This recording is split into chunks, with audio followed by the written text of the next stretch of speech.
The monitor. The first time I noticed something was wrong with the baby monitor was on a Tuesday night. My daughter Emily had just turned 1, and we had settled into a routine that finally allowed my wife and me to get some sleep. Emily would go down around 8 p.m., sleep through until about 5 a.m., and all was right with the world. On this particular night, I was alone. Sarah, my wife, was visiting her sister for a few days, leaving me in charge of our brownstone and our daughter.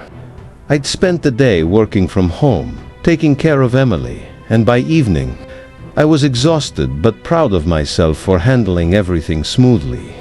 After I put Emily down, I went downstairs to have a beer and watch some mindless TV.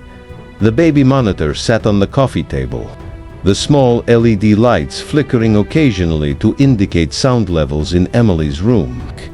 For the first hour or so, everything was normal. The monitor picked up the soft whirring of the ceiling fan in her room and occasionally her gentle breathing or slight movements. Around 10 p.m., I heard something different. At first, I thought it was just static. These monitors weren't exactly high-end, but as I listened more closely, I realized there was a pattern to the noise, almost like whispering. I turned down the TV and picked up the monitor, holding it close to my ear. The whispering continued, but it was too faint to make out any words. I figured it must be interference from a neighbor's monitor or maybe a cordless phone. We lived in a densely packed neighborhood in Boston, and signal crossing wasn't uncommon. I got up to check on Emily anyway.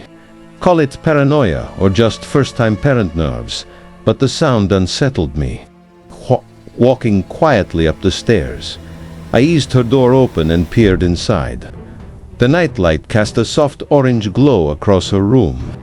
Emily was sleeping peacefully in her crib, one arm flung above her head in that carefree way that only babies can sleep. Nothing seemed out of place.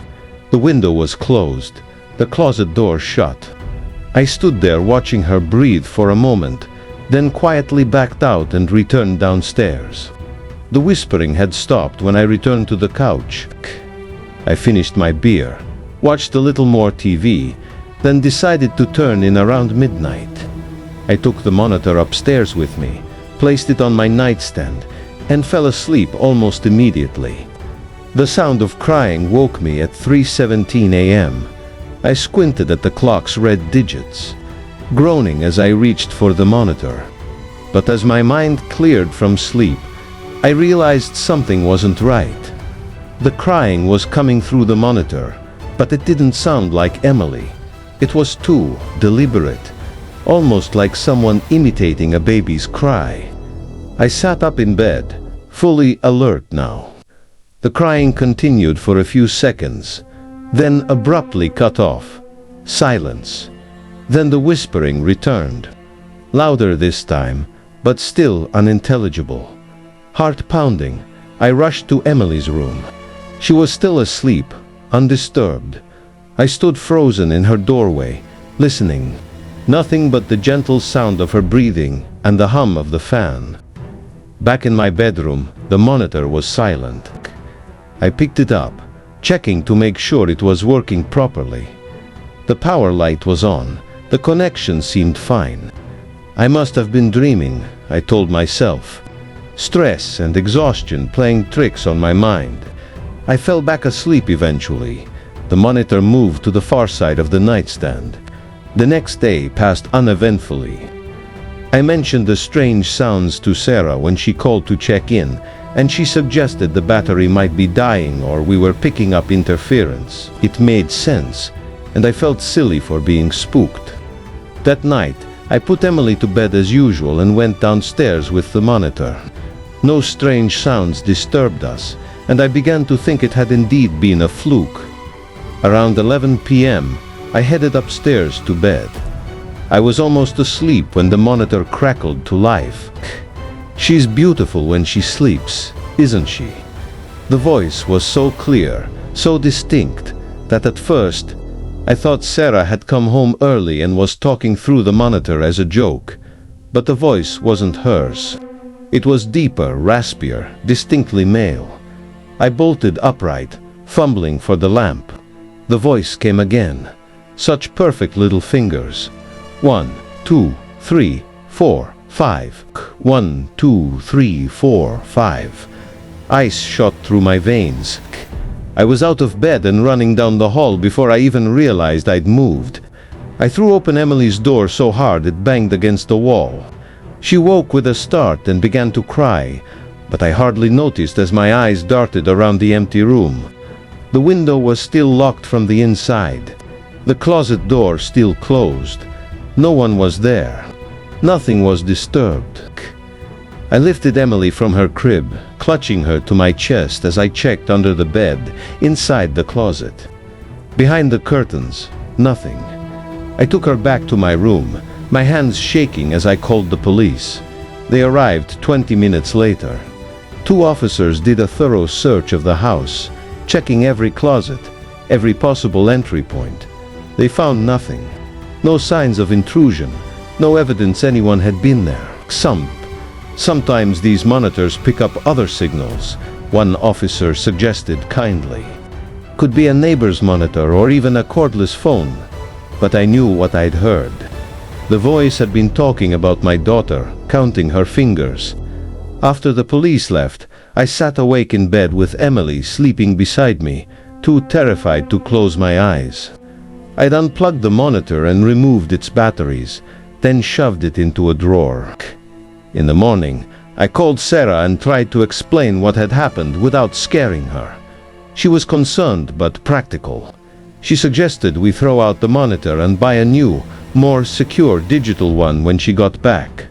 In the meantime, I should sleep in the nursery or have Emily sleep in our room. That day, I couldn't focus on work. I kept Emily with me constantly, jumping at every sound in the house. By evening, I'd convinced myself that the officer was right. It was just signal interference. Some neighbor talking about their own baby, the signal crossing with ours by coincidence. But I didn't use the monitor that night. Emily slept in the portable crib in our bedroom, and I dozed fitfully beside her. Sarah came home the next day, and life began to return to normal. We bought a new, more expensive monitor with encryption to prevent signal crossing. For a while, every time I heard a sound from it, my heart would race, but nothing unusual ever came through. Weeks passed, then months. The incident became a strange anecdote, something I rarely thought about, until last week. We were clearing out the bedroom closet, making space for winter clothes, when Sarah found the old monitor in a box of electronics we'd meant to recycle. "Should I just toss this?" she asked, holding it up. "Yeah, definitely," I replied, suppressing a shudder as I remembered that night. Sarah examined it curiously. "You know, I never really looked at this thing after that night. The battery compartment seems melted." I took it from her, frowning. She was right. The plastic around the battery compartment had warped, as if from intense heat. "That's weird," I muttered. "Maybe that's why it was malfunctioning," Sarah suggested, taking it back and tossing it into the discard pile. That night, I couldn't sleep. I kept thinking about the monitor, about the voice I'd heard, about how the battery compartment had melted. The next morning, while Sarah was out with Emily, I retrieved the monitor from the discard pile.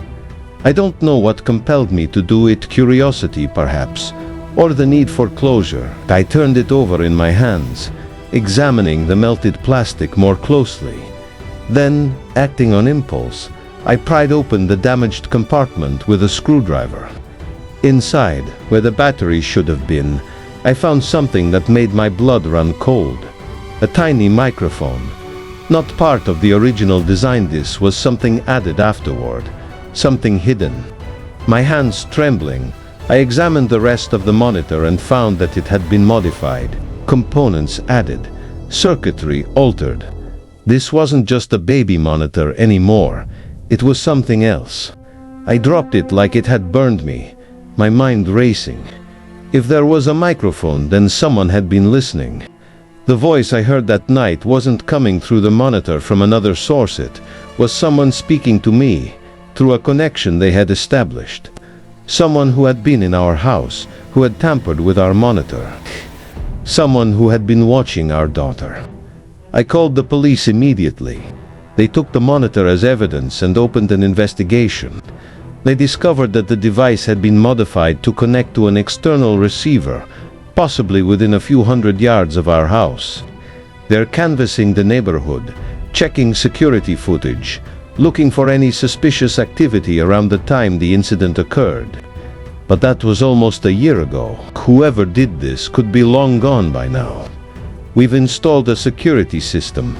We've put additional locks on the windows and doors. We've even set up our own cameras throughout the house. But I still can't shake the feeling that we're being watched.